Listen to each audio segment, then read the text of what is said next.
mahasiswa D3 Kebidanan Universitas Muhammadiyah Pekajangan Pekalongan. Izinkan kami mewawancarai Ibu dalam rangka untuk memenuhi tugas konsep kebidanan mengenai pengorganisasian praktik bidan dan manajemen kebidanan. Sebelumnya, kami ucapkan terima kasih kepada Ibu Bidan Lestari yang sudah meluangkan waktunya kepada kami. Selain itu, kami memohon maaf apabila dalam proses wawancara nanti ada perkataan atau perlakuan kami yang kurang berkenan. Apakah Ibu berkenan untuk menjawab beberapa pertanyaan dari kami serta sharing beberapa pengalaman Ibu agar bisa menambah pengetahuan kami mengenai pengorganisasian praktik kebidanan serta bisa menjadi pandangan kami untuk kedepannya dan tentunya bisa untuk menambah semangat kami dalam mewujudkan cita-cita kami sebagai seorang bidan. Ya, baik, bersedia Mbak. Silakan kalau ada beberapa pertanyaan mungkin yang bisa saya jawab ya. Ya, baik, jika Ibu berkenan, kita langsung saja memulai wawancara ya Bu. Akan tetapi alangkah lebih baiknya kita perkenalan terlebih dahulu. Sebelumnya, perkenalkan nama saya Lita Asriani dan ini teman saya Hidayatul Sakinah serta beberapa teman saya yang lainnya. Selanjutnya, apakah Ibu bisa memperkenalkan diri seperti nama, usia, alamat, status serta jumlah anak? Baik, nama saya Lestari ya. Usia sekarang saya usia 43 tahun. Untuk alamat di sini praktek mandiri bidan saya di Desa Kadipaten RT 1 RW 1. Nah, saya menikah ya jelas. Nah, untuk anak saya ada 2, jarak antara anak pertama dan kedua itu 8 tahun. Yang satu kuliah, kemudian yang ini masih di pondokan, Mbak. Iya.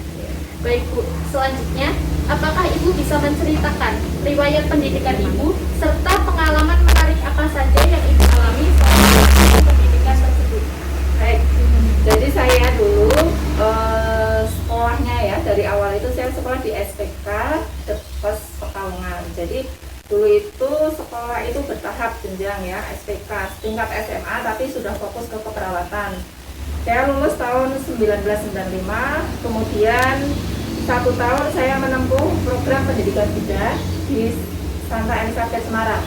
Nah, di sana itu saya 1 tahun, lulus tahun 1996. Kemudian setelah lulus dari D1, saya langsung ditempatkan atau langsung bertugas di desa terpencil di desa di Kecamatan Petung Priyono. Nah, di situ saya berarti baru lulus 19 tahun dan disitulah saya mulai terjun memberikan pelayanan pada masyarakat.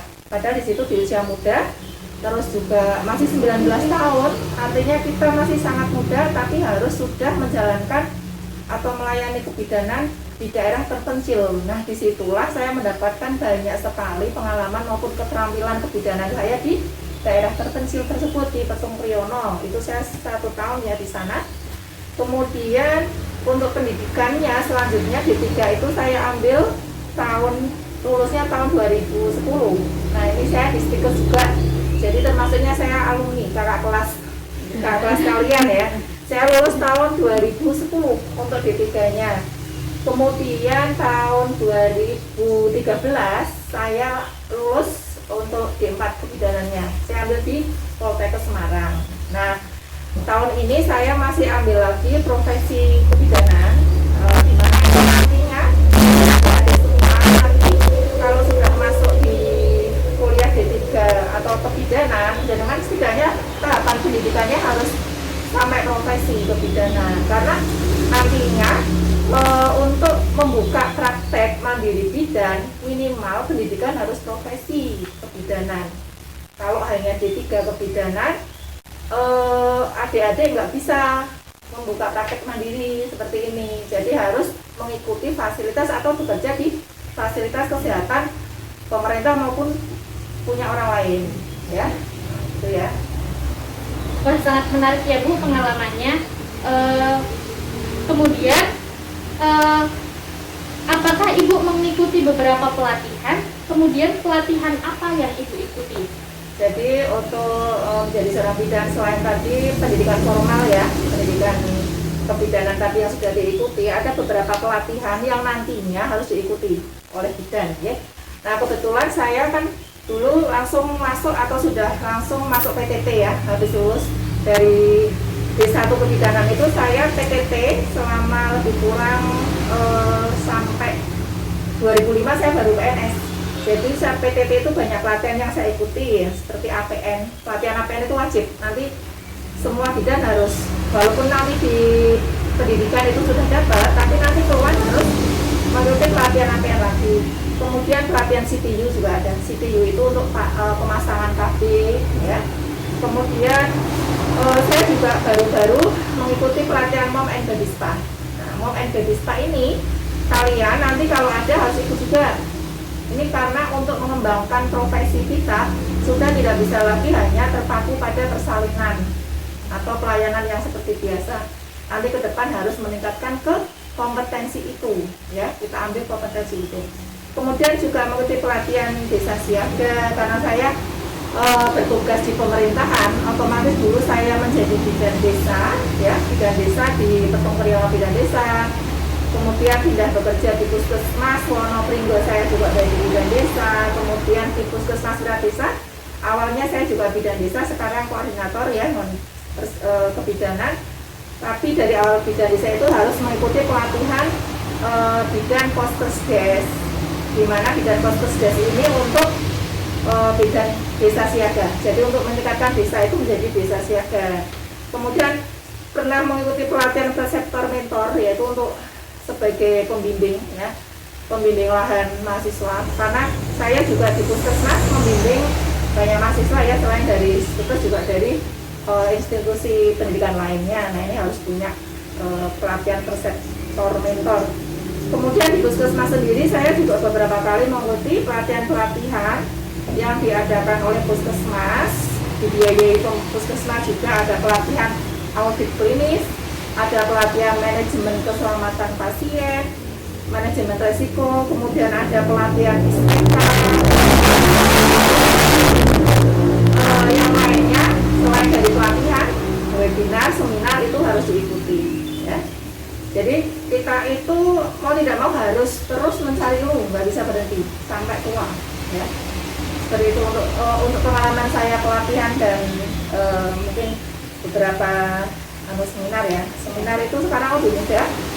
Masa dari seperti ini webinar setiap ada webinar itu diikuti saja. Ya. Baik Bu, menurut Ibu setelah Ibu melakukan pelatihan-pelatihan tersebut, apakah Ibu memiliki Ibu merasa manfaat apa saja yang Ibu dapatkan setelah mengikuti pelatihan? Baik, jadi ya, yang namanya bidan, kita itu bekerja beda dengan yang lain. Tenaga kesehatan terutama bidan ya, kita itu berurusannya dengan menyelamatkan 2 nyawa ya. Sekolah ini tidak main-main, diingat-ingat, sekolah ini bukan main-main. Kita harus benar-benar fokus, serius. Karena apa yang kita kerjakan, apa yang kita berikan asuhan, itu kalau kita salah dalam memberikan tindakan, bisa menyebabkan kematian baik ibu maupun bayinya. Nah, dengan mengikuti pelatihan-pelatihan, kemudian mengikuti seminar, mengikuti workshop-workshop, itu akan menambah ilmu kita, pengetahuan kita, kompetensi kita. Jadi untuk meminimalkan kejadian-kejadian yang tidak diinginkan terhadap pasien, itu manfaatnya sangat luar biasa. Harus belajar terus. Saya ini nyatanya sudah selesai, sebetulnya saya nggak, kalau secara itu kan nggak perlu sekolah kan, sudah tua, tapi saya harus belajar lagi karena ilmu itu berkembang, ilmu itu selalu berubah. Kalau sudah merasa tahu terus nggak mau belajar, kita itu malah bodoh. Jadi semakin kita belajar itu bukannya tambah pintar, tapi semakin banyak harus kita cari atau kita tindak ilmunya. Ya, jadi manfaatnya banyak sekali ya untuk ikut pelatihan maupun seminar tadi ya. Ya, baik Bu, Ibu ini kan sudah membuka praktek bidan mandiri ya Bu. Ya. Bagaimana sejarah pendirian praktek bidan mandiri ini serta bagaimana proses yang harus dilalui? Baik. Jadi untuk di sini ya, di Desa Kadipaten ini saya mulai bertugas di Puskesmas Desa itu tahun 2001 ya. Tahun 2001 itu saya bertugas di Puskesmas, dan di desa ini pas kebetulan di desa saya sendiri saya menjadi bidan desa. Nah, pada saat itu untuk persiapan praktek mandiri bidan, kalau bidan desa zaman dulu tidak perlu membuat izin praktek, tidak masalah zaman dulu ya, mengikut sebagai bidan desa otomatis saya itu harus melayani, memberikan pelayanan pada seluruh masyarakat yang ada di desa ini.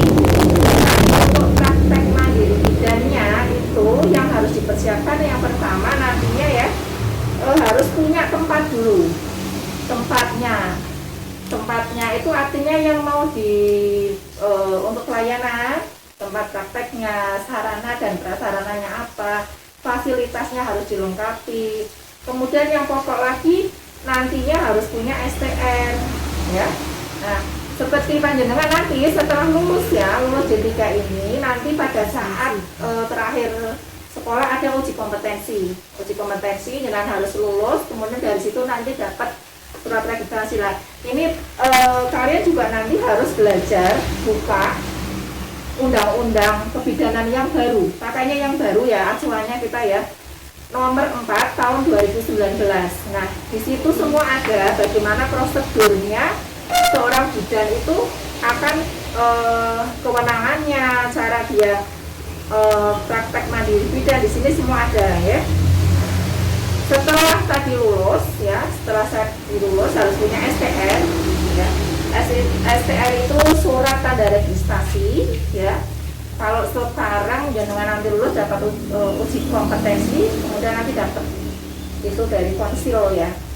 Setelah itu mengajukan atau permohonan ke organisasi, mengajukan ke kepala puskesmas atau wilayah setempat untuk mengajukan perizinan praktek ya.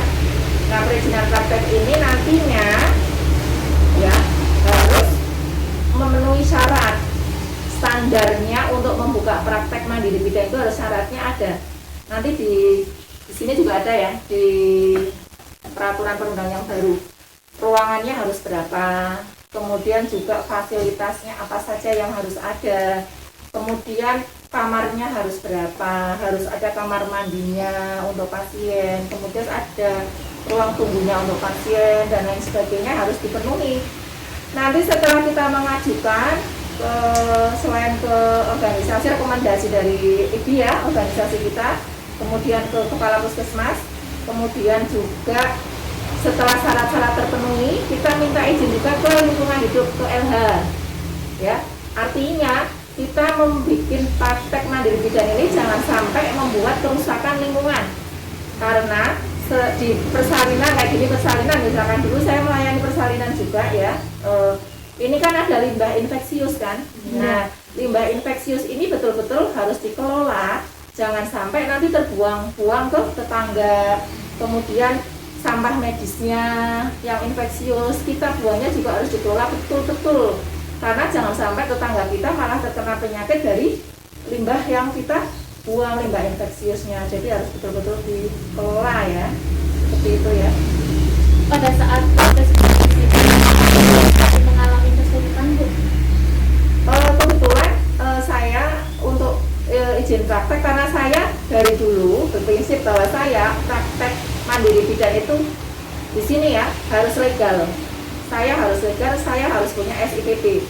Apapun persyaratannya yang dipersyaratkan di sini saya usahakan penuhi. Karena persyaratan yang ada itu memang untuk menjamin keselamatan pasien. Jadi menurut saya tidak ada kesulitan, mudah, tinggal kita mau tidak untuk memenuhi persyaratan yang diminta ya. Semuanya harus dipenuhi seperti itu. Baik Bu, selanjutnya apakah kami boleh tahu siapa saja pengelola tempat praktik ini? Jadi kalau praktek mandiri bidan itu satu bidan yang mempunyai kliniknya sendiri atau PMD atau prakteknya, kemudian kalau bisa ada asistennya. Asisten di sini juga harus punya STN ya, STN. Jadi dia nantinya bisa membantu mengelola kegiatan praktek mandiri bidan. Jadi ada asisten bidan yang membantu kegiatan di PMD ya, bersama-sama dengan asisten bidan ya. Apakah tempat praktik ini termasuk praktik mandiri, kolaborasi atau rujukan Bu? Kalau di sini termasuknya praktek mandiri ya, praktek mandiri. Tapi di dalam praktek mandiri ini saya juga melakukan tugas saya sebagai yang kolaborasi. Artinya suatu saat kita menemui pasien yang butuh untuk dilakukan pemeriksaan lebih lanjut ataupun pemeriksaan laborat misalkan ya. Berarti saya harus berkolaborasi dengan teman sejawat lainnya, yaitu petugas laborat. Jadi nanti saya rujuk untuk pemeriksaan laborat. Selain itu juga rujukan juga, bukan hanya merujuk ya, bukan tempat rujukan, tapi saya harus merujuk ke fasilitas kesehatan yang lebih tinggi. Misalkan ada kelainan ataupun kita mendeteksi ada resiko pada pasien yang saya periksa seperti itu. Ya. Apakah Ibu berkenan untuk menceritakan pengalaman apa saja yang pernah Ibu alami dalam kolaborasi ataupun merujuk pasien, dan pasien seperti apa yang harus memerlukan tindakan kolaborasi atau rujukan?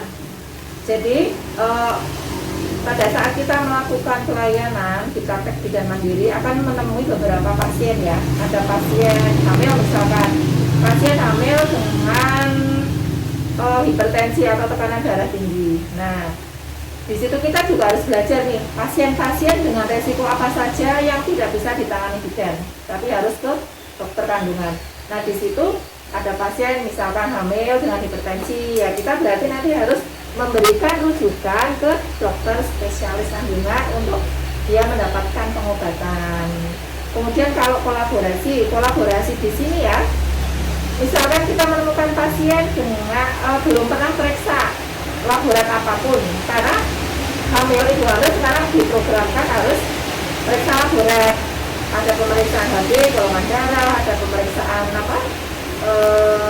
HIV/AIDS dan lain sebagainya. Kita berkolaborasi dengan rekan sejawat lainnya yaitu laborat. Kemudian juga gizi, ahli gizi.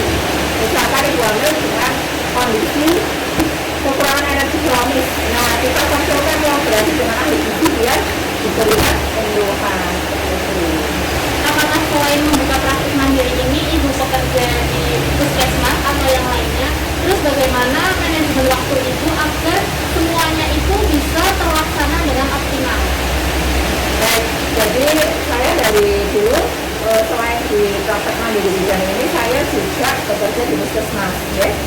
Nah, untuk pembagian kerjanya atau pembagian pelayanannya, saya menuliskan jadwal pelayanan saya di PMB ini di plan. Jadi di plan sudah tertulis, misalkan pagi jam 6 sampai jam 5 sampai jam 6 atau jam 6 sampai jam 6.30 ya.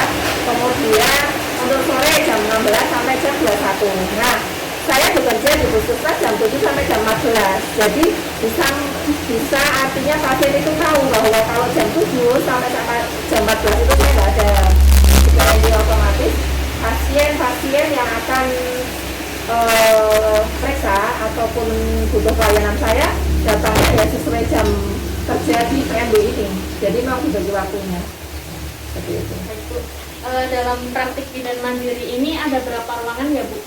Untuk praktek bidan mandiri ini ada ruang pemeriksaan ya, kemudian depan pertama ruang tunggu pasien harus ada, ruang pemeriksaan atau konseling, kemudian juga ruang pendaftaran pasien ya, pendaftaran pasien, jadi ruang tunggu pendaftaran, kemudian kalau dulu ruang persalinan ada, ruang MIFA juga ada, sampai sekarang pun masih ada, tapi karena tahun 2014 ini ada perubahan peraturan dari pemerintah bahwa persalinan karena BPJS ya itu harus disarankan ke puskesmas, jadi akhirnya mulai tahun 2015 itu untuk persalinan di sini saya sementara tutup, walaupun sebetulnya masih bisa dilakukan untuk persalinan umum ya yang bukan BPJS, jadi sementara tadi tutup, mungkin ke depan juga bisa dibuka lagi tapi sementara belum.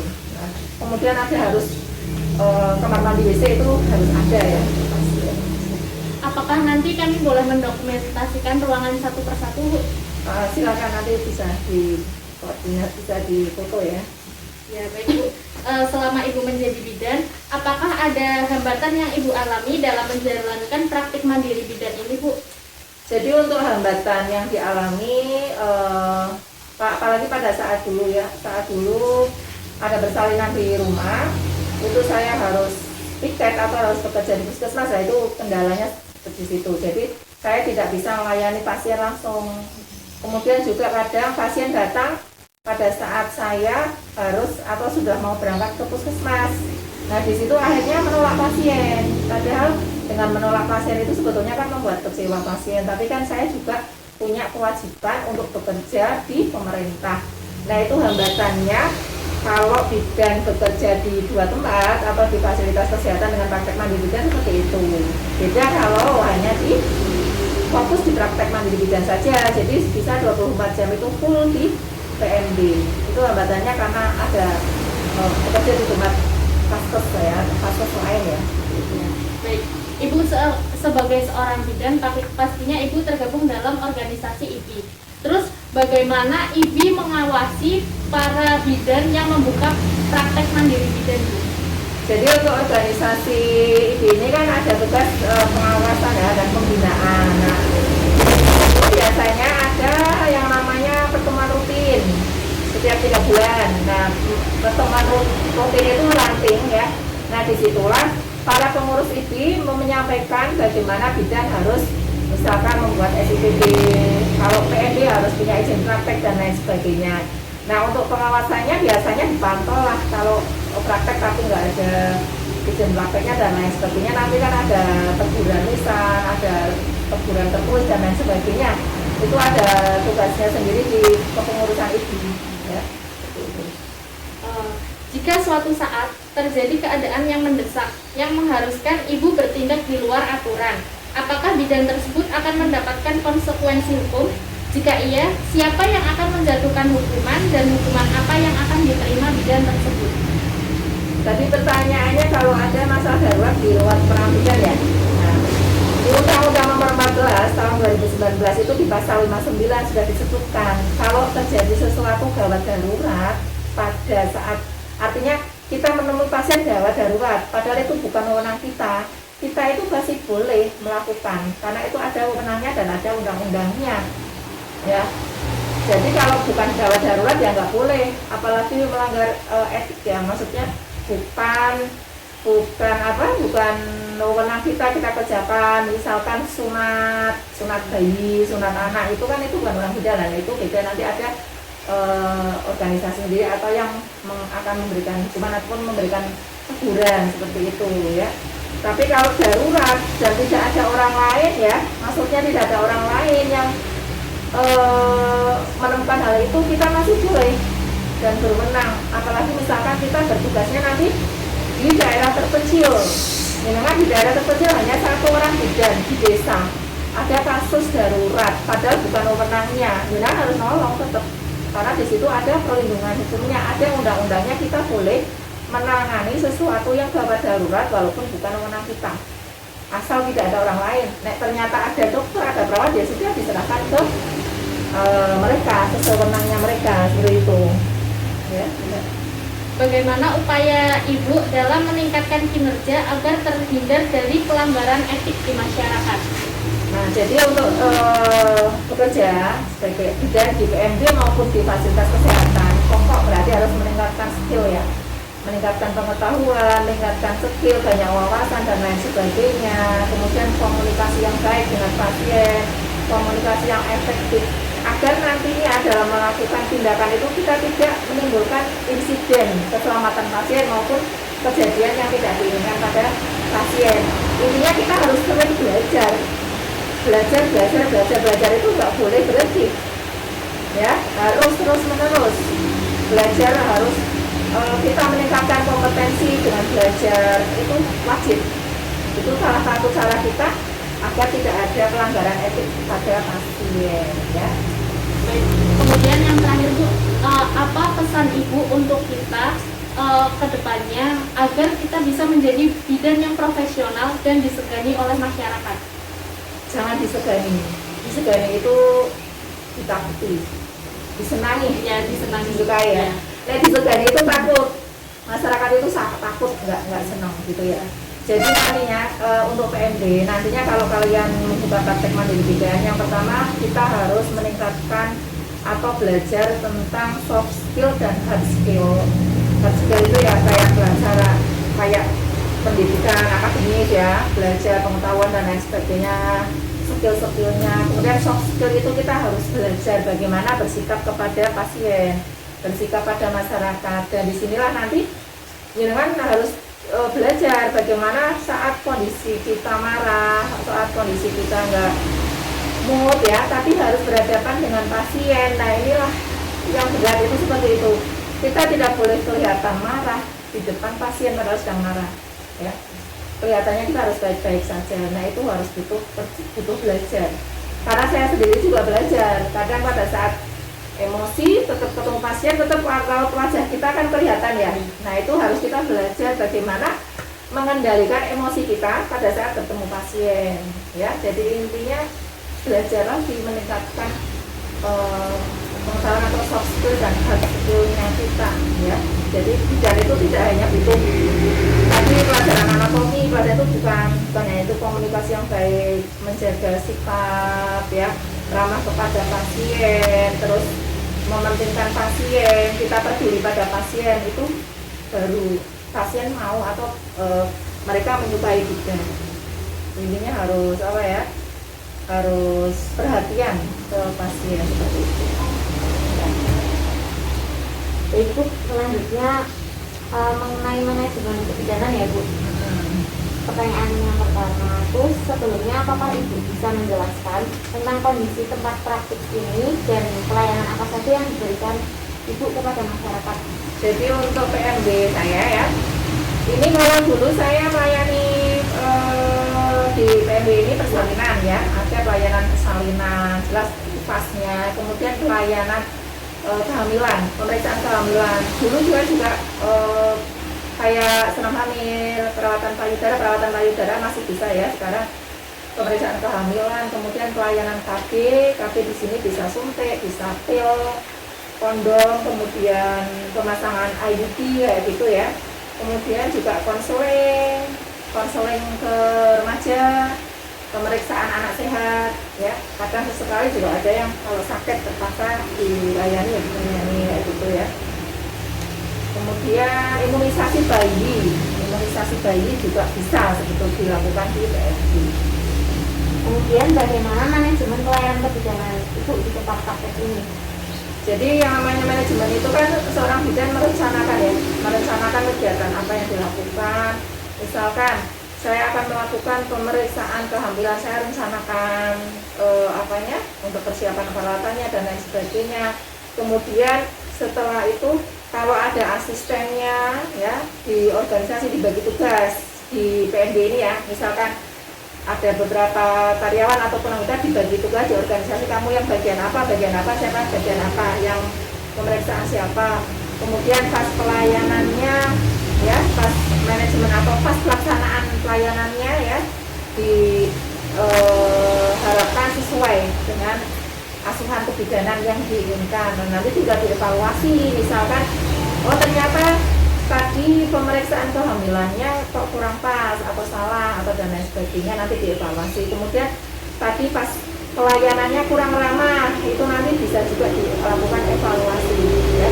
Jadi setiap manajemen pelayanan kebidanan itu ya baik di PMB maupun di yang lain hampir sama seperti itu.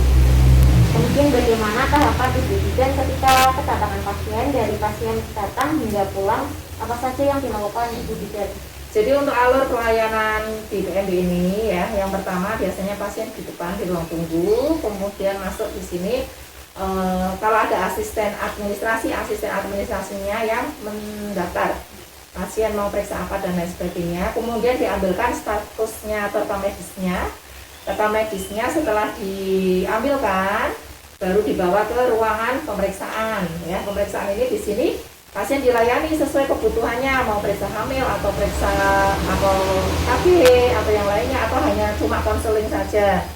Setelah dilakukan pemeriksaan tadi ya, pelayanan di ruang pemeriksaan selesai, tinggal kebutuhannya dia, misalkan obat, baru diambilkan obatnya ya. Obatnya apa yang dibutuhkan pasien tersebut. Setelah obat selesai diberikan, konseling dan lain sebagainya, ya sudah, administrasi pulang pasiennya. Kemudian bolehkah kami melihat buku dokumentasi pelayanan pasien? Iya, baik, nanti bisa dilihat ya. Nanti bisa difoto juga. Ya. Ya. Kemudian upaya apa yang Ibu lakukan dalam rangka meningkatkan kualitas pelayanan kebidanan di tempat Ibu? Jadi untuk meningkatkan kualitas pelayanan kebidanan yang pertama dari diri saya sendiri ya, selaku petugas atau pelayan, saya harus meningkatkan skill saya harus meningkatkan pengetahuan saya.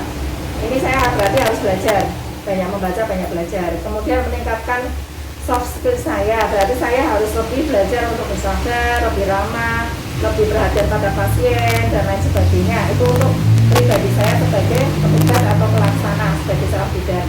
Kemudian untuk tempatnya, saya masih berupaya untuk meningkatkan memenuhi sarana dan prasarananya. Kemudian fasilitas tempatnya yang bisa membuat nyaman pasien dan lain sebagainya, seperti itu. Jadi diupayakan pasien itu puas dengan pelayanan yang diberikan.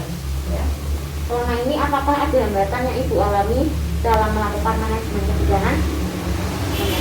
Manajemen kebidanan di sini ya, di PMB itu ada beberapa yang mungkin terkendala karena peralatan tadi yang misalkan belum terpenuhi. Sebagai contoh misalkan sebetulnya di PMB itu bisa kita melakukan untuk pelaksanaannya ya pemeriksaan HB. Pemeriksaan HB kalau kebetulan standarnya kan bukan HB sahli ya. Nah ini kadang karena alatnya nggak ada akhirnya nggak bisa terlaksana. Akhirnya harus dilakukan di tempat lain. Nah itu hambatan-hambatannya karena peralatannya. Kemudian juga hambatan lainnya karena waktu saya tadi kerja di puskesmas, padahal pasien butuhnya pas saya jam kerja itu jam 7 misalkan mau berangkat, jadi saya kadang terhambat di situ mau melayani pasien di PMB, tapi saya harus apel pagi di puskesmas, akhirnya kan menolak pasien. Nah itu kan terhambat, itu ada permasalahan di situ ya. Kalau saya mungkin nggak di puskesmas, saya nggak wajib apel ya, absen ya, saya layani sampai 24 jam, tapi ya itu hambatannya karena saya memang bekerja di 2 tempat. Selanjutnya, langkah-langkah apa saja yang Ibu lakukan jika suatu saat terjadi kesalahan dalam memberikan asuhan kebidanan? Jadi dalam memberikan asuhan kebidanan, kesalahan itu sebetulnya tidak boleh ya. Kita berupaya jangan sampai terjadi dengan lebih teliti dan artinya harus hati-hati. Tetapi yang namanya manusia itu kadang ada kalanya kita salah dalam memberikan asuhan kebidanan. Nah, kalau kita sendiri yang melakukan asuhan kebidanan kok salah ya, nantinya kalau ada teman yang lainnya tahu, biasanya kita sudah saling kesepakatan seharusnya jangan saling menjelekkan teman lain. Misalkan ada teman lain salah mendiagnosa dan kita yang menemukan pasien tersebut salah, kita upayakan kita tutupi kesalahan teman kita, rekan kerja kita, tapi kita selesaikan masalah yang terjadi. Misalkan sebagai contoh, karena kasus ini banyak, misalkan saya mendeteksi kehamilan itu artinya normal terjadi, ternyata pemeriksaan saya salah, sungsang ternyata. Nah nanti teman saya misalkan ya betul, saya pas menemui pembukaannya sudah lengkap, sungsang. Nah kita harus mau tidak mau memberikan asuhan pada pasien yang sungsang tadi melalui persalinan. Nah kita siapkan skill kita juga untuk menangani hal-hal yang sekiranya gawat darurat seperti itu. Tapi diupayakan jangan sampai, berusaha semaksimal mungkin jangan sampai ada kesalahan dalam melakukan tindakan maupun mendiagnosa, karena itu resikonya besar. Kita salah dalam melakukan asuhan, itu resiko nyawa ibunya atau nyawa bayinya. Kita salah dalam melakukan suntikan, ya salah yang disuntik bagian yang salah, akhirnya masuk ke pembuluh darah, pasien bisa meninggal. Nah, karena itu kita betul-betul harus fokus dan betul-betul harus teliti dalam memberikan asuhan pada pasien, ya, agar tidak timbul insiden keselamatan pasien seperti kematian ataupun cedera pada pasien. Ya. Seperti itu. Selanjutnya, apakah Ibu selalu melakukan evaluasi bersama klien terhadap pencapaian asuhan kesehatan dan merevisi rencana sesuai dengan kebutuhan? Iya, jadi diupayakan setiap kita melakukan asuhan kebidanan, kita pada saat memberikan pelayanan pada pasien itu kita evaluasi kembali. Misalkan pasien kemarin periksa hamil, ya mual muntah dan lain sebagainya. kita evaluasi pada saat kunjungan berikutnya. Ibu keluhannya apa? Oh, saya masih mual-muntah, Ibu. Lah, obat yang kemarin yang saya kasih gimana? Ada efeknya enggak? Bisa mengurangi enggak? Nah, di situ dievaluasi. Nanti sekiranya obat yang kita berikan tidak ada reaksi dan lain sebagainya, kita carikan alternatif lain untuk memberikan obat yang lain. Jadi harus setiap memberikan asuhan itu kita evaluasi dengan menanyakan kembali pada saat kunjungan berikutnya apa keluhan yang dialami, bagaimana dengan pemeriksaan sebelumnya atau kemarin. Misalkan sakit yang kemarin sudah sembuh belum, itu harus kita evaluasi, dipastikan dievaluasi lagi. Kemudian dalam manajemen ada yang namanya interpretasi. Nah, pernah nggak sih Ibu Bidan lain atau bahkan Ibu Lestari sendiri salah dalam mendiagnosa? Jika pernah terjadi, bagaimana cara Ibu dalam mengatasi kejadian tersebut? Tadi sudah ya, Iya. ada ya. Jadi salah diagnosa itu saya juga pernah, yang namanya masih yang dulu masih muda misalkan. Kemudian teman juga pernah. Tapi yang jelas kita harus siap menanggung atau siap melakukan asuhan lanjutannya kalau terjadi kesalahan, ya. Jadi harus siap-siap terhadap segala sesuatu penanganan kegawat daruratan yang tidak sesuai dengan asuhan kayak gitu. Jadi usahakan sih jangan sampai. Tapi kalau terjadi ya kita harus siap juga menangani kegawat daruratannya. Kemudian bagaimana mengembangkan kemampuan pengambilan keputusan secara klinis seorang bidan dalam mengelola klien dengan menggunakan proses manajemen kebidanan itu? Di sini ya, untuk manajemen pelayanan kan berarti harus perencanaan ya, perencanaannya yang bagus untuk pasien ini. Kemudian untuk pengambilan keputusan yang penting kita harus banyak ilmu dulu. Kompetensi kita, skill kita harus kita tingkatkan. Karena pengambilan keputusan itu semakin kita banyak ilmunya atau semakin banyak ilmu pengetahuan yang kita pelajari, itu pengambilan keputusan bisa lebih tepat. Jangan asal pakai ilmu-ilmu yang lama. Belajar mencari pengalaman juga, misalkan belajar dari teman lain atau dari yang lebih senior, dokter-dokter dan lain sebagainya. Jadi bisa pengambilan keputusan itu bisa tepat ya, seperti itu. Kemudian bagaimana mengembangkan kemampuan Ibu Bidan dalam mendokumentasikan asuhan kebidanan secara efektif dan efisien? Nah, asuhan kebidanan yang dikerjakan di PMB itu kan biasanya secara manual ya, tertulis. Nah, ini sebetulnya bisa dilakukan dengan IT ya, Mbak. Maksudnya kita belajar bagaimana mendokumentasikan pasien itu dengan aplikasi. Ini masih harus dipelajari dan itu lebih efektif lagi. Tapi misalkan belum sampai segitu ya, belum sampai kita menggunakan aplikasi atau IT yang sekarang, setidaknya asuhan kebidanan kita dokumentasikan betul-betul di laporan seperti itu. Kemudian manajemen kebidanan ini dilakukan secara khusus atau tidak ya Bu? Kemudian misal manajemen kebidanan digunakan hanya pada klien atau pasien tertentu, atau semua klien kita terapkan manajemen kebidanan?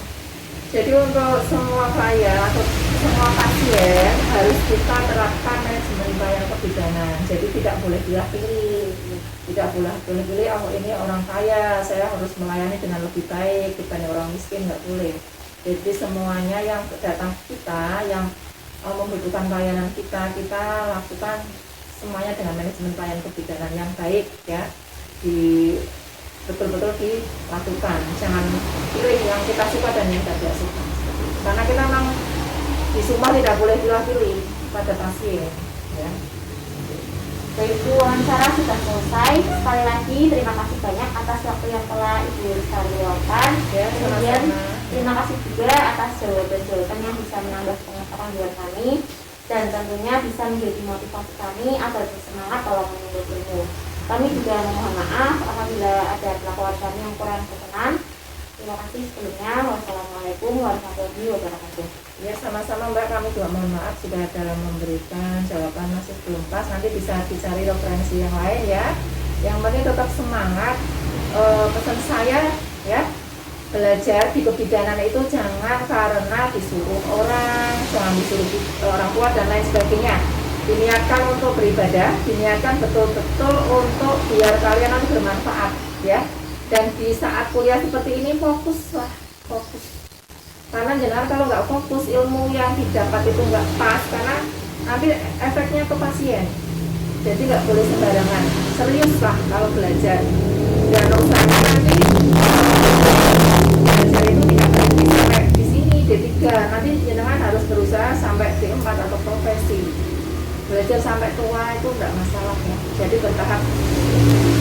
Begitu ya. Saya juga terima kasih, mohon maaf ya.